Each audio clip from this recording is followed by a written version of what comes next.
There's really no better way to end a season of a show than with a belting finale that's red hot enough to set the office water cooler temperature to boiling as workmates worldwide theorize about what the hell happened the night before. But for a finale to tick all the right boxes, with revelations, dramatic explosions, and a character death chucked in for good measure, the preceding season needs to be strong. It's all about the build-up. As such, I'm Ben from Whatculture, and here are the 10 most awesome season finales of all time. Spoilers. Number 10. Dallas, A House Divided, Season 3. Before the screen turned black and 2 shots rang out, the notion of the season cliffhanger was unknown. But landmark Dallas episode, A House Divided, changed all that. The episode started with the lovely Ewing family coming to realize that Larry Hagman's shark-grinning tycoon had swindled them, and the end result was an anonymous assailant taking him down. He pours himself a drink, he hears a knock. He takes 2 in the gut. Shocking stuff. And thus began an 8-month hiatus for the show that whipped audiences worldwide into a frenzy, a bona fide phenomenon that will never get bored of seeing repeated. Number 9. 24. Day 1, 11 p.m. to 12 a.m. Season 1. The longest day of Jack Bauer's life came to a screeching close in this adrenaline-fueled episode. The season itself was, and still is, viewed as a pure popcorn success, and this final episode is a culmination of everything that's great about it. The dastardly Drazen brothers awaiting the arrival of a grief-stricken Jack, still under the impression that they sent his daughter to a watery grave, only to be blindsided by way of a van battering ram.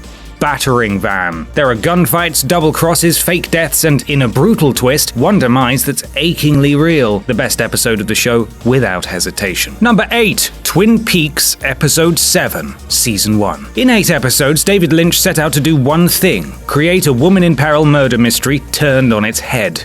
Mission accomplished. In this finale, like all preceding episodes, it was given a nondescript title before later being billed as The Last Evening. We see arson at the mill, Leland extracting revenge on the man who he believes to have killed his daughter, and every loose end being tied up, only this time in a complex knot that not even a Boy Scout could untangle. Scouts reference, way! I went there. Ever the lover of classic cinema and the darker undertones of suburbia, Lynch apes the TV serial and the whodunit with Episode 7's parting shot, where Agent Cooper answers a knock at the hotel door to an uncertain fate.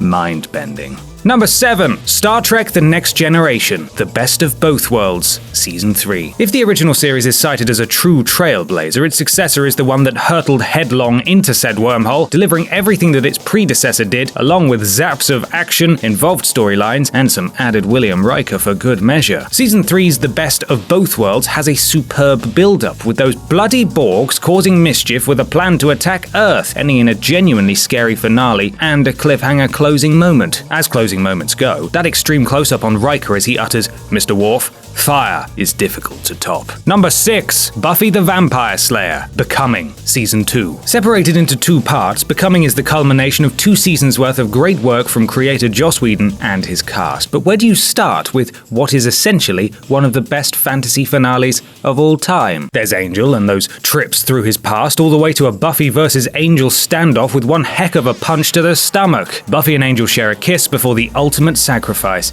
is made. Critics and fans alike went wild for this one, and overall, Becoming formed a springboard for the show to leap forwards into brighter, better, and geekier things. Number 5. The X-Files, Requiem, Season 7. Even creator Chris Carter wasn't sure if this would be the last ever episode of his long-running sci-fi show, so much so that he ensured this, the best X-Files finale of all time, would have an air of finality around it. And what an episode. There's the drawing to a close of the series' main arc, Mulder and Scully getting cozy, the lone gunman briefly taking center stage, and, like all good season closers, not 1, not 2, but 3 major stings in the tail as Mulder bids adios to planet Earth, Krycek deals out some rough justice on the cigarette-smoking man, and Scully drops a late bombshell. The show would carry on for 2 more full seasons, but it would never again reach the heights that Requiem did. Number 4. The Wire, Final Grades, Season 4. After blowing the lid off the police, seaport, and street game system in this show's first 3 seasons, creator David Simon chose the 4th chapter in his urban odyssey to cast an eye over Baltimore's school network. Final Grades is a culmination of his best efforts, introducing us to Marlowe as he stamps his authority over the streets in the wake of the Barksdale Empire crumbling. As the episode draws to an end, former pit dweller Bodhi refuses to kneel at Marlowe's throne and stages a futile standoff against hired guns. A sad end for a character we all thought was turning a corner. Number 3. Breaking Bad, Face Off, Season 4. Part tongue-in-cheek piece of foreshadowing, part a reference to Walter White's final tussle with Kingpin Gus, Face Off is so much more than a clever title. It's the best episode of Breaking Bad ever. On one level, it's an exercise in tying up loose ends, sending Walter on his career trajectory to head honcho in the meth game, where his intricate planning with wily wheelchair warrior Hector sees him pulling off an explosive coup. Even Gus's face when he realizes that his number is well and truly up is a picture, but it's his last walk out of Hector's room that's the real shocker. The show would go on to achieve that rarest of things, a strong series finale, but this was Breaking Bad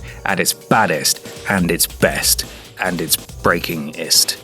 Yeah. Number 2, The Sopranos, Funhouse, Season 2. There was never a dull moment for Tony Soprano throughout the show's second season, where he faced problems not only within the business, but ones closer to home too. The icy heart of this run of episodes, however, was Tony growing mistrustful of his ally, Big Pussy Bon Pensiero. After succumbing to a nasty bout of food poisoning, Tony slips into a dream state, culminating in an epiphany he never wanted to have. An admission from his trusted friend, in the guise of a dead talking fish, that he is, in fact, a rat. Cue a fateful boat trip. All of this comes to a head in dramatic fashion, where the extent of Tony's ruthlessness is laid bare. God, that fish was a dick. I suppose you could call it a food poisoning induced fever dream talking fish for whackers. Hashtag food poisoning induced fever dream talking fish for whackers. Number 1, Lost, Through the Looking Glass, Season 3. For a show that boasts one of the most hackle-raising series finales of all time, Lost also boasts some of the best season closers in TV history. From Locke banging on the hatch all the way to revelations at the temple, the show became famed for leaving viewers on the edge of their seats year in, year out. Best of all, though, was Season 3's Through the Looking Glass, which, as the bookends to a slower-paced run of episodes, features some of the show's most energetic and poignant moments. Viewers will probably cite Charlie's watery demise as a landmark, but it's thrilling moments like when the others go head-to-head with the survivors that stick in the mind, as well as the unforgettable flip reversal on the show's flashback formula. Quite simply, television at its best. And that's our list. Are there any other excellent finales we left off? Let us know in the comments below, and don't forget to like, share, and subscribe. You can even follow me here on Twitter if you fancy. I'm Ben from Whatculture, and thanks for watching.